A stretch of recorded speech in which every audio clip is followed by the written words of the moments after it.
کہ فلاں کے دل میں کیا تھا، اس کی نیت یہ تھی، اس کی یہ تھی، اس سے محض پیچیدگیاں بڑھتی ہیں۔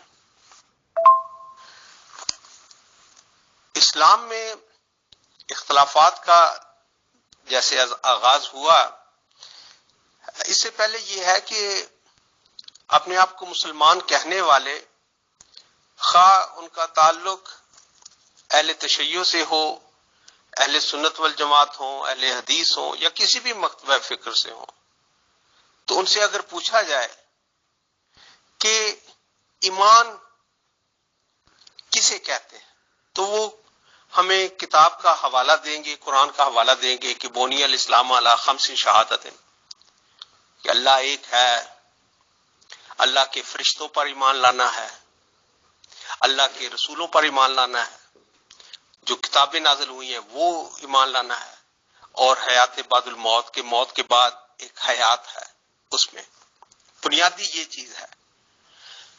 تو ہزار اختلافات کے باوجود ہمارے مسلمان، شیعہ مسلمان بھائی ہیں، اہل سنت مسلمان بھائی ہیں، جتنے بھی ہیں، بنیادی طور پر وہ اس سے متفق ہیں کہ یہ ایمان کا اعلان ہے۔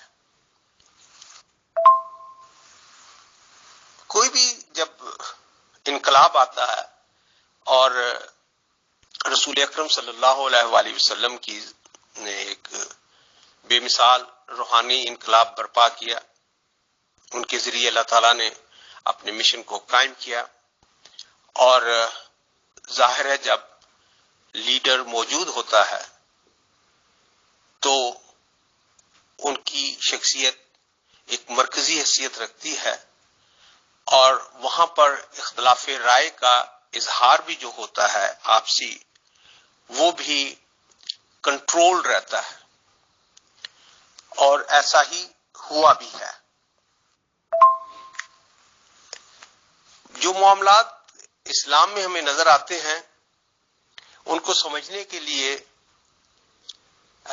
میں یہ سمجھتا ہوں کہ جو وہاں کا معاشرہ تھا، قبائلی معاشرہ، اس کی اپنی جہتیں ہوتی ہیں، اس کے اپنے تعصبات ہوتے ہیں، اور ہیں مختلف خاندانوں کی مختلف معاملات میں ایکسپرٹیز رہی ہیں، کوئی سیاست میں آگے تھا، کوئی تجارت میں آگے تھا، کوئی کسی مشن میں تھا، اور جہاں ہمیں یہ نظر آتا ہے کہ معمولی سے معمولی اختلاف پر بھی جنگ و جدل شروع ہو جاتی تھی، اور وہ لمبا عرصہ چلتی تھی، اور یہ کلچر کا حصہ تھا، یہ نارم تھا وہاں پر۔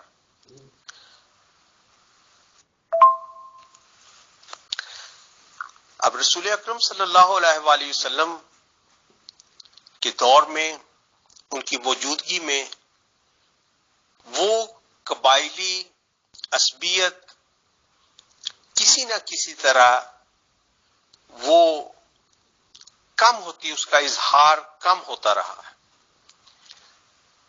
لیکن یہ کہنا کہ وہ کلیتاً ذہنوں سے، عادات سے، رواج سے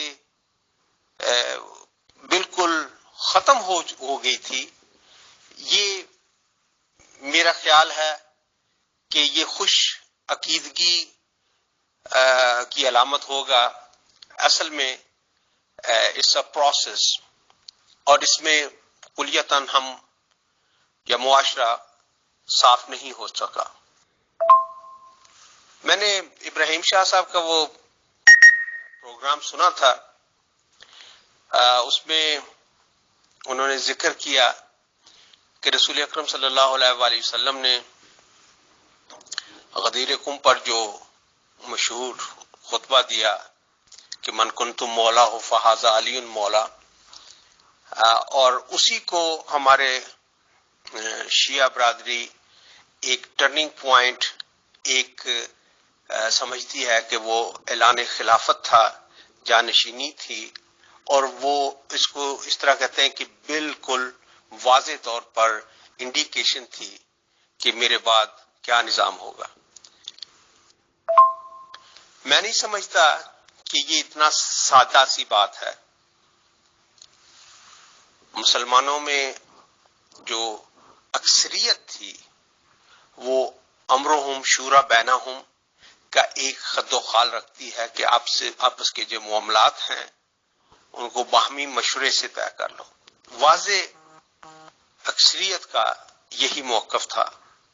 جس طرح انہوں نے بھی ذکر کیا تھا کہ کسی عربی کو عجمی پر، عجمی کو عربی پر فضیلت حاصل، کالے کو گورے پر، گورے کو کالے پر نہیں ہے، بلکہ یہی ہے کہ اِنَّ اَکْرَمَکُمْ عِندَ اللہِ أَتْقَاکُمْ. اس سے ہمیں ایک بریدنگ سپیس ملتی ہے. رسول اکرم صلی اللہ علیہ وآلہ وسلم کے وصال کے فوراً بعد غیر معمولی ایک موومنٹ کو، غیر معمولی چیلنجز کا بھی سامنا کرنا پڑا.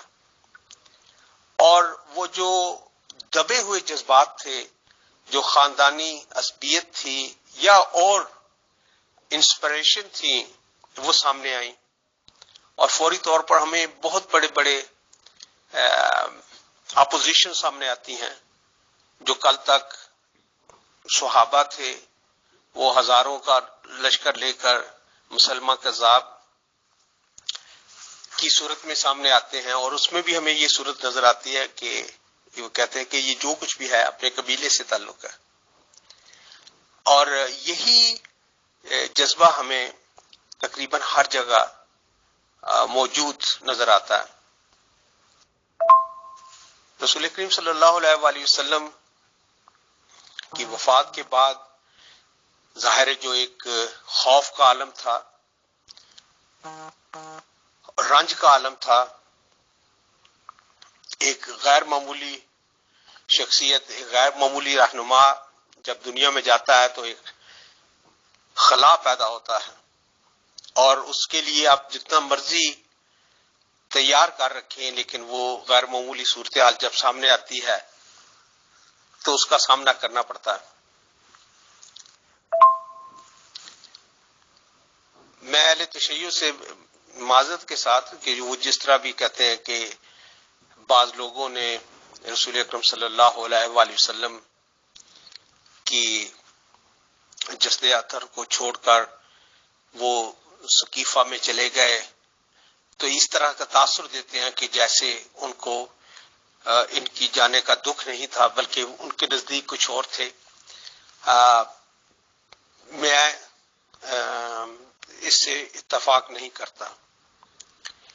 میں یہ سمجھتا ہوں کہ وہاں پر جو صورتحال پیدا ہوئی اس کا جو مظاہرہ اور جو لیڈرشپ کا مظاہرہ شیخین نے کیا وہی درست ہوتا، ورنہ وہاں پر جو ہمیں بعد میں حالات دیکھنے کو ملے ہیں وہ اسی وقت مل جاتے.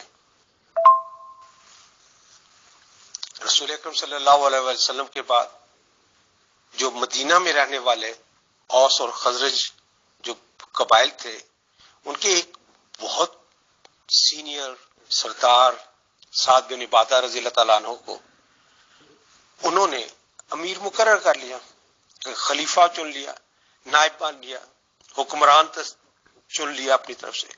اور یہ معاملہ اس وقت ہوا.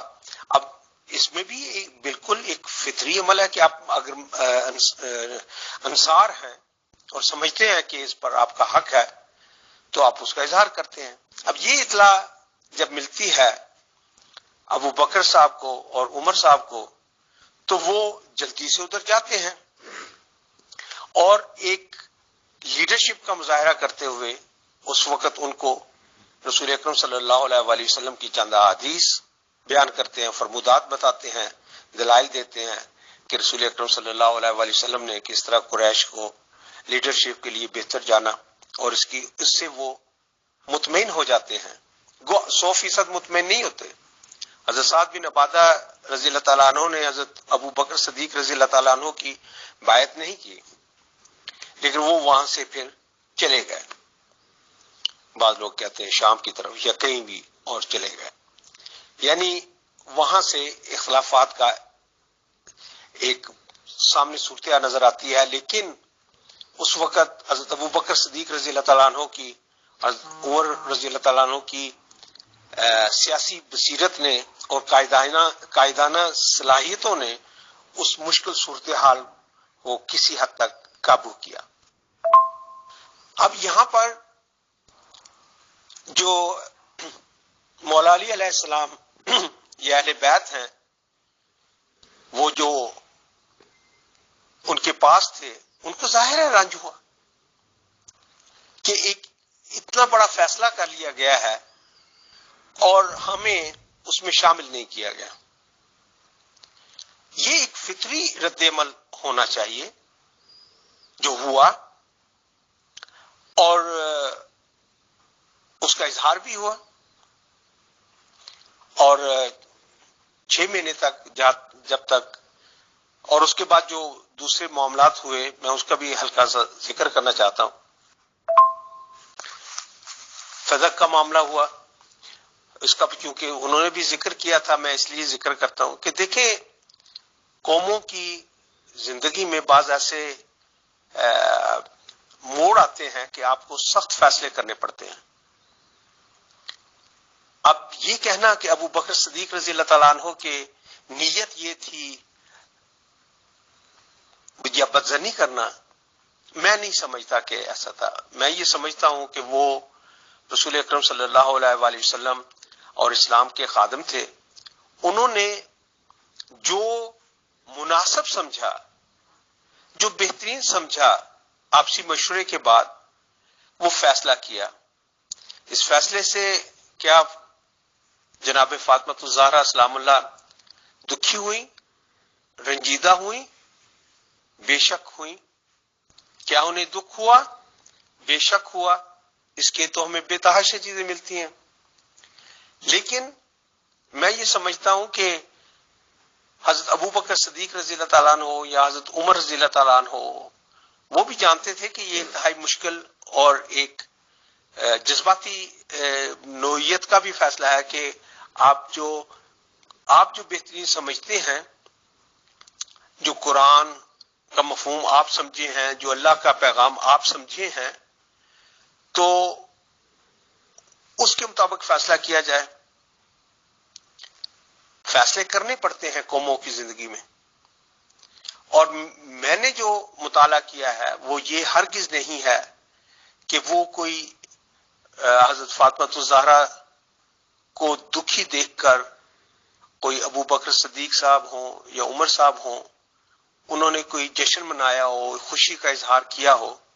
بلکہ اس سے آن دا کنٹریری ہمیں ایسی بہت ساری روایات ملتی ہیں کہ ابو بکر صدیق وہ خود ان کے گھر جاتے ہیں، زاروں قطار روتے ہیں، دکھ کا بھی اظہار کرتے ہیں، لیکن اپنے آپ کو مجبور پاتے ہیں کہ ان کے نزدیک جو صحیح فیصلہ تھا انہوں نے وہ کیا.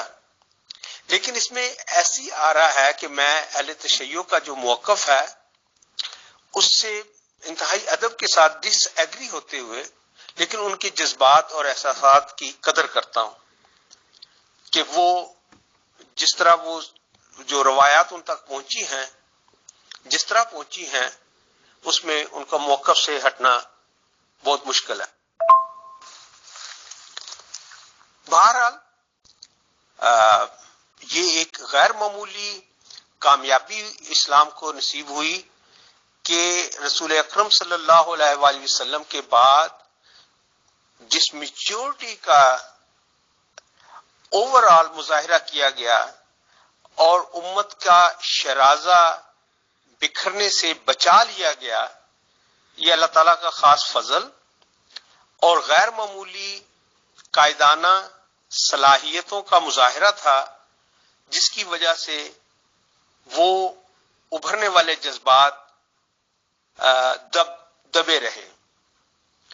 حضرت ابو بکر صدیق رضی اللہ تعالیٰ عنہ کی، کیونکہ ان کی پرسنالٹی ایسی تھی، ان کی کریڈیبلٹی ایسی تھی اور ان کا اپنا مزاج ایسا تھا کہ وہ سب کے لیے یا واضح اکثریت کے لیے قابل قبول ہوئے. اور اس کے بعد حضرت عمر رضی اللہ تعالیٰ عنہ بھی مشورے کے بعد حضرت ابو بکر صدیق رضی اللہ تعالیٰ عنہ نے ان کو نامزد کیا، اور مولا علی علیہ السلام نے بھی بہرحال ان کی بیعت کی اور کھل کر کی اور ان کی تائید فرماتے رہے۔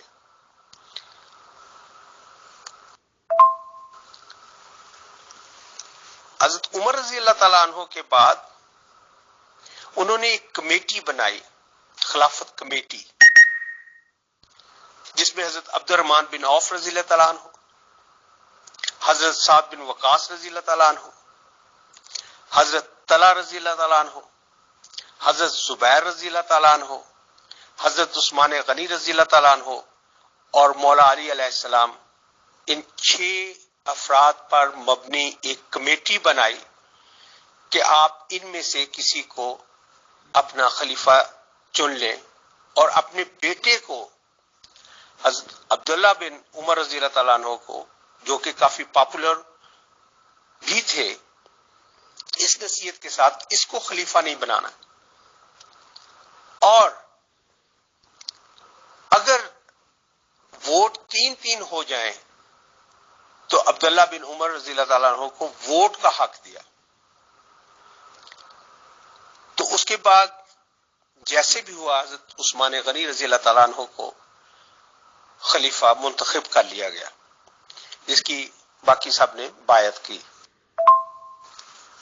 اب اس سے پہلے جو بڑے مشہور خاندان یا قبائل تھے وہ بنو امیہ اور بنو ہاشم تھے۔ میں ہرگز اس بحث میں جانے کی ضرورت نہیں محسوس کرتا کہ کس نے کب اسلام قبول کیا، کیوں اسلام قبول کیا، ان کی نیت یہ تھی، یہ وہ تھی۔ یہ ایک بالکل غیر سائنسی، غیر منطقی باتیں ہوتی ہیں، اپنے مزاج کی باتیں ہوتی ہیں، جن کے ذہنوں میں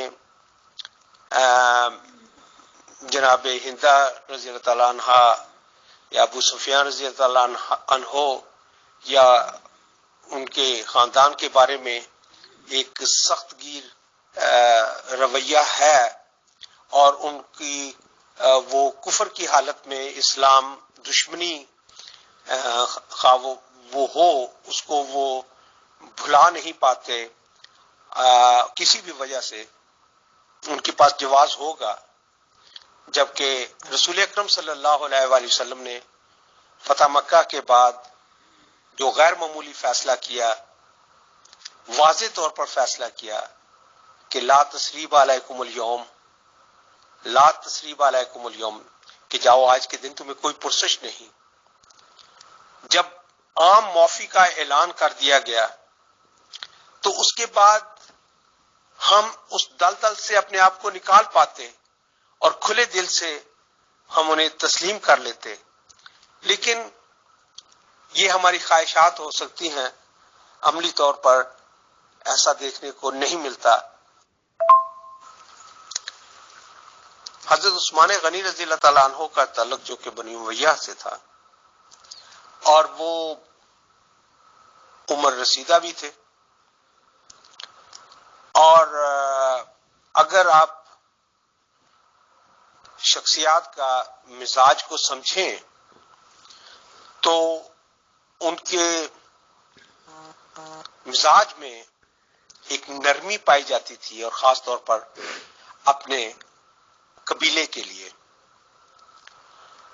میں اس میں اپنے اہل سنت بھائیوں سے اور احمدی بھائیوں سے قدر معذرت کے ساتھ کہ جب ہم چیزوں کا جائزہ لینا چاہتے ہیں تو ہمیں جذبات کے بجائے جو حقائق سامنے نظر آتے ہیں ان کا جائزہ لینا ضروری ہوتا ہے۔ ایک مثال جو میرے ذہن میں آتی ہے کہ فتح مکہ کے بعد رسول اکرم صلی اللہ علیہ وآلہ وسلم نے 4 افراد کے بارے میں یہ ارشاد فرمایا کہ انہیں قتل کی سزا دے دی جائے، یہ چاہے اگر یہ خانہ کعبہ کے غلاف سے لپٹے بھی ہوں تو ان کو معاف نہ کیا جائے۔ ان میں سے غالباً 2 تو ہاتھ لگ گئے، ان کو قتل کر دیا گیا۔ ایک اکرمہ بن ابی جہل تھے رضی اللہ تعالیٰ عنہ، جنہوں نے مکہ سے فرار کا راستہ اختیار کیا، اور خیر جیسے بعد میں وہ آئے، اور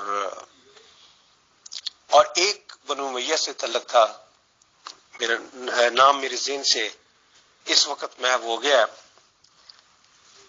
تو ایک وہ تھے جنہیں حضرت عثمان غنی رضی اللہ تعالیٰ عنہ نے اپنے یہاں پناہ دی، اور رسول اکرم صلی اللہ علیہ وآلہ وسلم کی خدمت میں ان کے لیے معافی اور درگزر کی درخواست کرتے رہے۔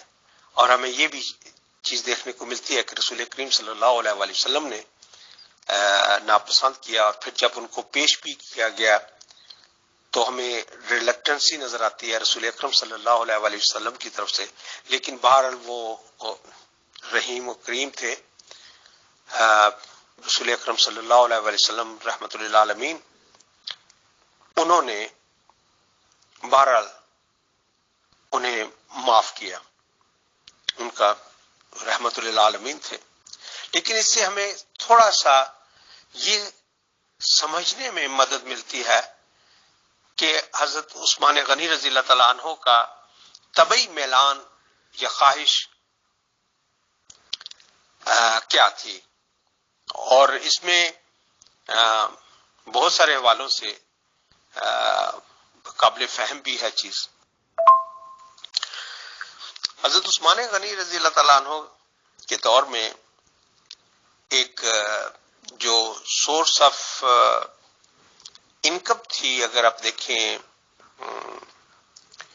تو وہ عسکری فتوحات تھی، مال غنیمت تھی، جو بیت المال میں مال آتا تھا، اور انڈسٹری یا معاشیات کا بڑا جو سورس تھا جن کو وظائف ملتے تھے وہ ملے، اور بڑی بڑی جو سلطنتیں تھیں، روم کی ہوں، ایران کی ہوں، مصر کی ہوں، ادھر سے ریونیو آتے تھے، اور اس میں قدرے کمی ہوئی، اور لوگ جن وظائف کے عادی ہو چکے تھے ان کو اپنا بجٹ دوبارہ سیٹ بھی کرنا پڑا، اور جو بے چینی کسی حد تک نظر آئی اس میں حضرت عثمان غنی رضی اللہ تعالیٰ عنہ نے جو کی پوسٹ تھیں، ایڈمنسٹریٹو پوسٹ، ان پر اپنے قبیلے بنو امیہ کے افراد کو نامزد کیا۔ اس کی کیا وجوہات تھیں؟ وہ ان پر زیادہ اعتماد کرتے تھے، انہیں زیادہ مستحق سمجھتے تھے، کیا سمجھتے تھے؟ واللہ اعلم بالصواب۔ مجھے کوئی حق نہیں پہنچتا کہ میں ان کی نیت پر شک کروں یا اس پر تنقید کروں، میرا مقصد صرف حالات کا جائزہ لینا ہے۔ تو اس سے اوور آل بے چینی پھیلی، لوگ اس پر معترض ہوئے، اور میں اس میں تفصیل میں نہیں جاننا چاہتا کیونکہ ہم سب جانتے ہیں کہ تاریخ اسلام میں جب اختلافات کا آغاز ہوتا ہے تو جو صورتحال ہمیں شہادت عثمان غنی رضی اللہ تعالیٰ عنہ کی بات ملتی ہے وہ اس طرح ہوتی ہے کہ تمام دبے ہوئے جذبے، انارکی، فساد، وہ سامنے کھل کر سامنے آ جاتا ہے۔ وہی قبائلی عصبیت، وہی پرانا زمانہ جاہلیت کی یاد ہمیں قتل عثمان کے وقت اور ان کی موجودگی میں آخری دنوں میں وہ سامنے آ جاتے ہیں۔ اب جو کی تھی شام کا علاقہ، دمشق کا، جو رومن امپائر سے چھینا ہوا تھا یا فتح کیا ہوا تھا، اس میں بنو امیہ کی حکومت تھی، اور اس کی بھی ایک تاریخ ہے. امیر معاویہ صاحب تھے وہاں پر جن کا تعلق بھی اس سے تھا, اور ان کی غیر معمولی اثر و رسوخ تھا شام میں, اور شامی کو قابو کرنا وہ خوب جانتے تھے.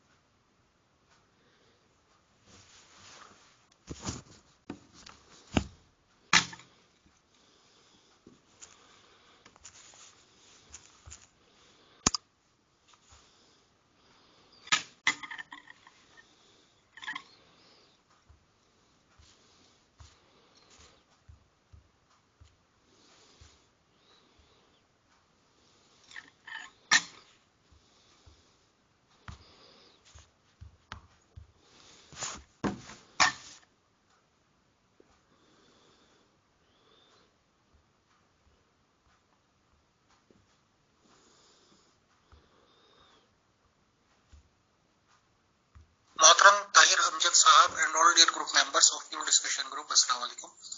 کیونکہ ماشاءاللہ آپ نے اس قدر قیمتی جانکاری دینا شروع کر دی کہ بہت ہی دھیان سے ہر ایک آڈیو سنی گئی, اور مجھے لگا, میں نے کہا یہ تو ٹائم ہی کم پڑ جائے گا کیونکہ مینجمنٹ 1 گھنٹے کا ٹائم دیتی ہے.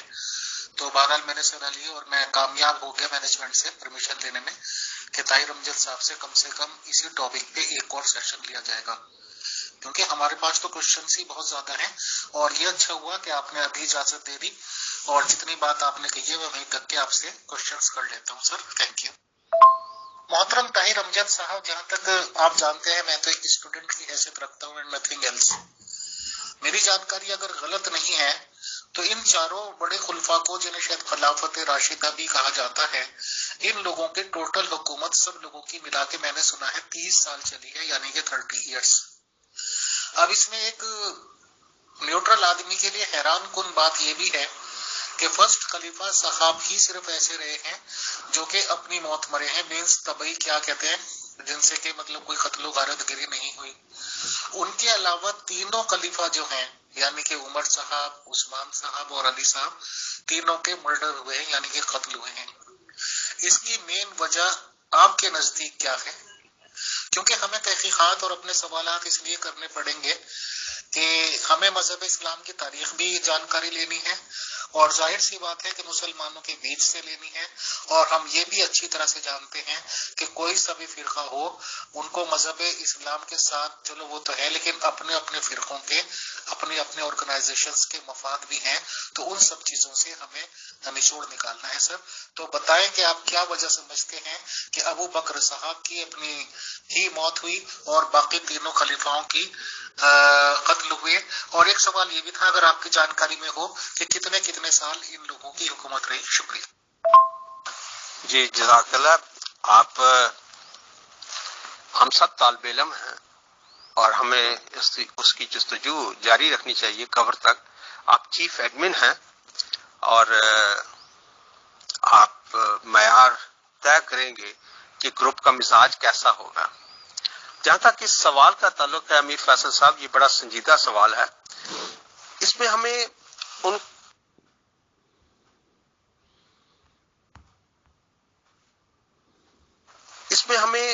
ان کے عربوں کے رسم و رواج اور اس وقت کیا چیز عام تھی, اس کا ہمیں غیر جذباتی ہو کر جائزہ لینا پڑے گا. بہت ساری میں اس چکر میں پڑتا کہ فلاں حدیث یہ ہے, اس کی صحت کیسی ہے, اس کی اسناد کیسی ہے, وہ ایک بالکل جو ہے نا لامتناہی سلسلہ شروع ہو جاتا ہے. کیا کس نے کہا, میں اس کو اوائڈ کرتا ہوں. ایک جنرل آئیڈیا آپ کے سامنے پیش کرتا ہوں کہ عرب میں ایک گالی سمجھی جاتی تھی جوان کو یہ کہنے کے لیے کہ تجھے بسترے پر موت آئے. تو ہمیں اس کلچر کو سمجھنے کی ضرورت ہے. ہم آج کے مزاج کے مطابق جب دنیا اتنی ترقی کر چکی ہے اور ہمارے ذہنوں میں جو آج کا معیار ہوتا ہے زندگی کے بارے میں، زندگی کی حرمت کے بارے میں، اور جو ہمیں ملتی ہیں، اس کا جو آپ وہاں کے اس وقت سے آج سے 1500 سال پہلے کے جو حالات تھے ان کو سمجھنے کی کوشش کریں تو آپ کو افسوس تو ہوتا ہے کسی کے جانے کا، لیکن حیرت نہیں ہوگی، کیونکہ ملیٹنسی جو ہے it was in their D N A. اختلاف رائے کا ڈھنگ سمجھنے میں نہیں ہوتی تھی، غیر معمولی صورتحال تھی، مختلف ممالک فتح ہو رہے تھے اور وہاں کے رہنے والوں کے اندر کیا کیا جذبات ہوتے ہیں، مختلف قبائل جو ہے وہ عروج پا رہے ہیں، مختلف قبائل جو ہے وہ مفتوح ہو رہے ہیں، لوگ جو ہیں اپنی شکست سمجھ رہے ہیں، تو بہت سارے محرکات ہوتے ہیں اس میں. حضرت عمر رضی اللہ تعالیٰ عنہ، ان کی شہادت کیسی ہوئی، کس نے کی؟ میں اس میں ایک بڑی آسان ہے بات کہ ان کے نزدیک ان کے ملک جو ان کو عزیز تھے ان پر فتح کر لیا گیا. وہ سلطنت جو ایک اپنی عظیم الشان ایک ہسٹری رکھتی تھی، وہ انقلاب کے ذریعے وہ غلام بنا لی گئی. تو اس میں ان کا محرکات تھے. عثمان غنی رضی اللہ تعالیٰ عنہ، اس کا ذکر ہو چکا ہے. بدقسمتی سے جو ٹرننگ پوائنٹ میں سمجھتا ہوں اسلامک ہسٹری میں ہوا ہے، جس میں شرازہ بکھر گیا ہے، اور ایک شعر یاد آ جاتا ہے کہ کچھ ایسے زخم بھی مجھ کو ملے ہیں کہ جس کا وقت بھی مرہم نہیں ہے. irreparable losses جنہیں کہا جاتا ہے، اس کی مثال ہمیں جو ایک بدترین مثال ہمیں کربلا کے میدان میں نظر آتی ہے، لیکن اس کی بنیاد جو ہے وہ قتل عثمان میں سمجھتا ہوں جس نے شرازہ بھی کھیر دیا. اب قتل عثمان، اس کے کیا محرکات ہیں، اس میں کس طرح کی اپوزیشن تھی، کون کون سے لوگ شامل تھے، یہ جاننے کے لیے اور ماننے کے لیے بڑے صبر کی، تحمل کی اور اعلی ظرفی کی ضرورت ہے.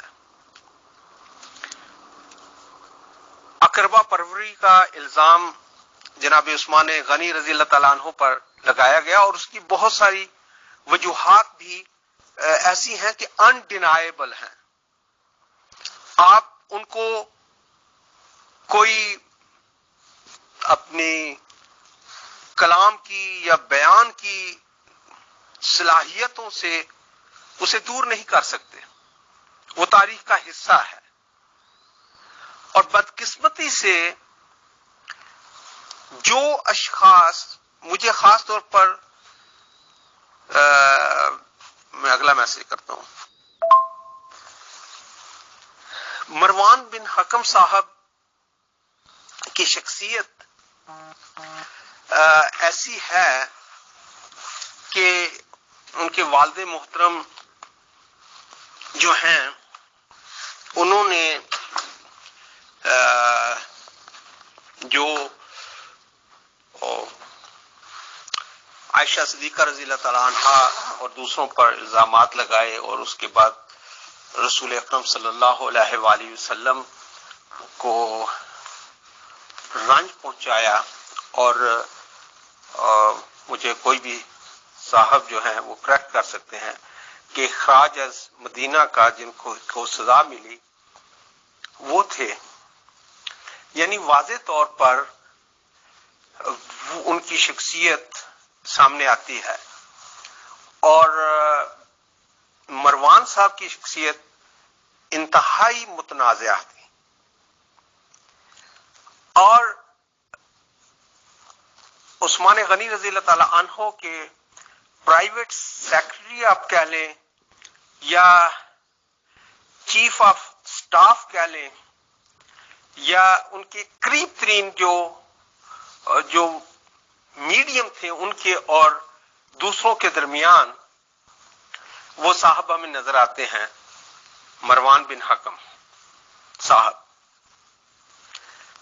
اب یہ ایک ایسی صورتحال تھی جو بنی امیہ کے علاوہ شاید کسی کے لیے بھی قابل قبول نہ ہوتی.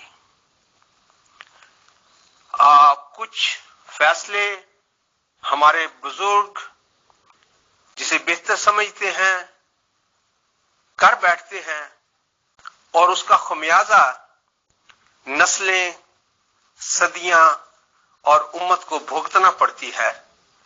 نیتوں کا حال جاننے والا اللہ ہے، لیکن بظاہر جو نظر آتا ہے کہ ایسی پالیسیاں تھیں کہ کاش ایسا نہ ہوا ہوتا. لیکن امر واقعہ یہی ہے کہ اس کے بعد افراتفری ہونا، بے چینی پھیلنا، بغاوت پر اتر آنا، وہ میرے لیے حیرت کا باعث نہیں ہے. افسوس ہوتا ہے، دکھ ہوتا ہے بینگ اے مسلم. لیکن یہ ہے کہ جو آپ عمل کرتے ہیں تاریخ نے یہ ثابت کیا ہے کہ اس کا رد عمل ہوتا ہے. اور جناب عثمان غنی رضی اللہ تعالیٰ عنہ نے جو مناسب سمجھا وہ کیا، لیکن اس کا خمیازہ بہت جلد بھگتنا پڑا امت کو اور بھگت رہی ہے. اختلافات کا آغاز تو جیسے ہوا سو ہوا، اس کا انجام جو ہے اسے ہم آج دیکھ سکتے ہیں کہ امت کس طرح بٹی پڑی ہے. آپ نے فرمایا کہ 30 سال میں خلافت راشدہ کے بارے میں بعض احادیث ہمیں ملتی ہیں کہ 30 سال کا پیشن گوئیاں تھیں، تو وہ 30 سال پورے ہوتے ہیں اگر ہم مولا حسن علیہ السلام کی 6 ماہ کی خلافت کو بھی شامل کر لیں. خلافت راشدہ میں رائٹیس خلیفہ، یہ ٹاپک اور ہو جائے گا، اور کہ خلفائے راشدین سے رائٹیس کیا ہے.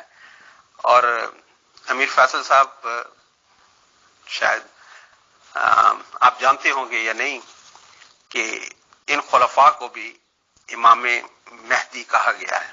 مہدی سے مراد ہدایت یافتہ ہے کہ رائٹیس، اور یہ کیونکہ رسول اکرم صلی اللہ علیہ وآلہ وسلم کے تربیت یافتہ تھے اور ہدایت یافتہ تھے. واللہ عالم بالصواب. بہت شکریہ، بہت جزاک اللہ محترم طاہر امجد صاحب. آپ کی جانکاری بہت قیمتی، آپ جانکاری پرووائڈ کر رہے ہیں، بٹ ٹائم لمیٹیشنز بھی ہوتی ہیں.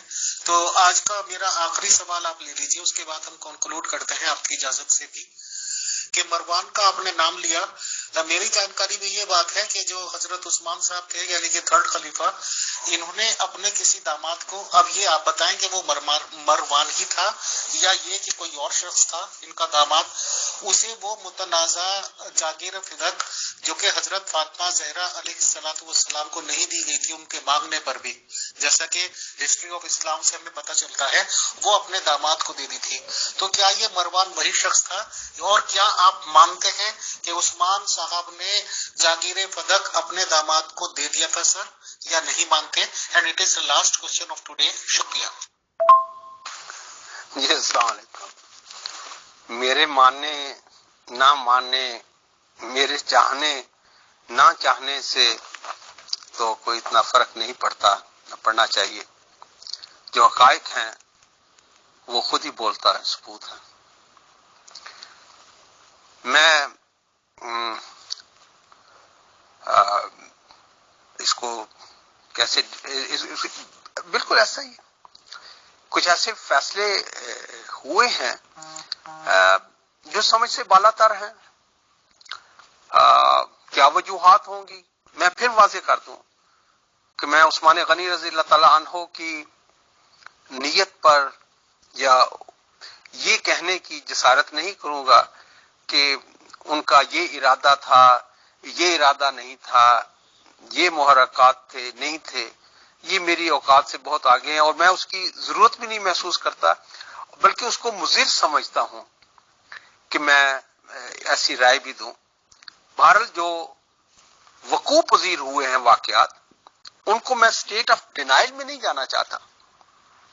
جو بھی تصویر ہے اس کو تسلیم کرنا چاہتا ہوں، اور یہ حقیقت ہے. اور یہ چیزیں ہمیں آج چاہے جتنی مرضی گھناؤنی نظر آئیں، میری خواہش یہ ہوتی ہے کہ اس وقت کے تناظر میں ان چیزوں کو دیکھنا چاہیے. تو عثمان غنی رضی اللہ تعالیٰ عنہ انتہائی نرم گوشہ رکھتے تھے اپنے قبیلے کے لیے، اپنے خاندان کے لیے، اور ان کی فلاح و بہبود کے لیے ان کی کاوشیں ہمیں واضح طور پر نظر آتی ہیں اور وہ انڈینائبل ہیں.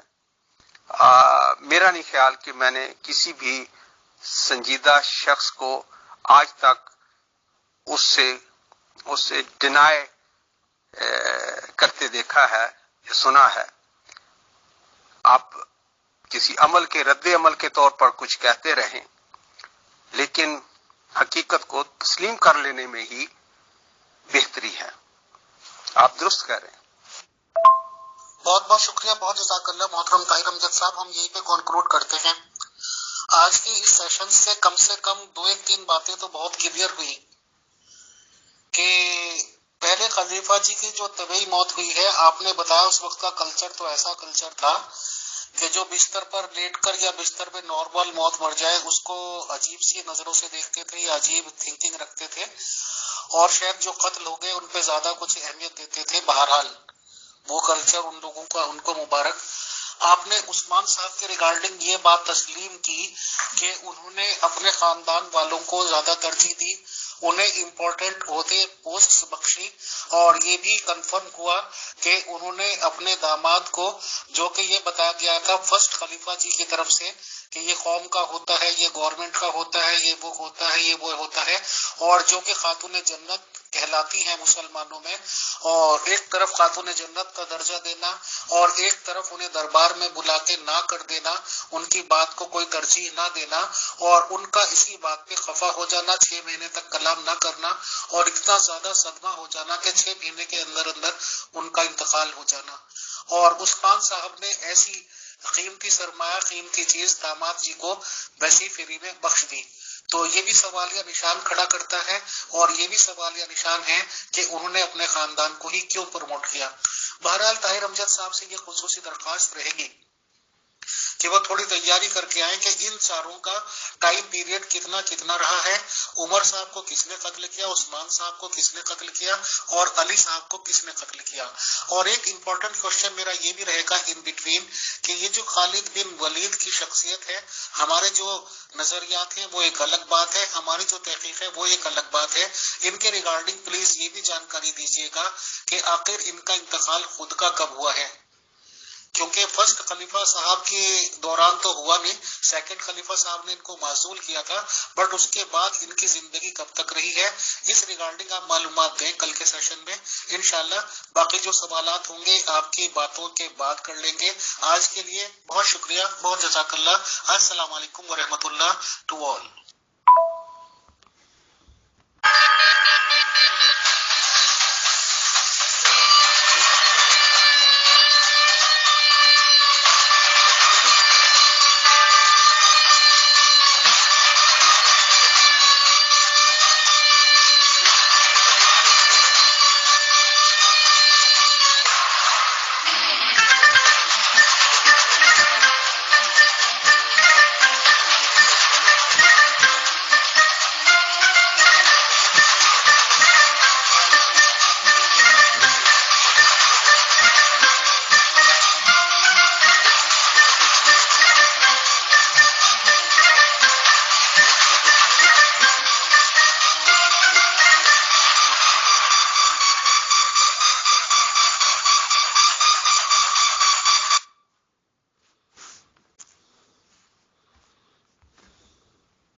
فسنگی جھانسی کی رانی آئی ہے، بھال تلک اور ہاتھ کھڑک، درگا ہے کالی مائی ہے، اشو چڑھی پرچنڈ وکٹ یہ منو ہے لکشمی بائی ہے، شولے برسیں گے اب تجھ پر تیری شامت آئی ہے.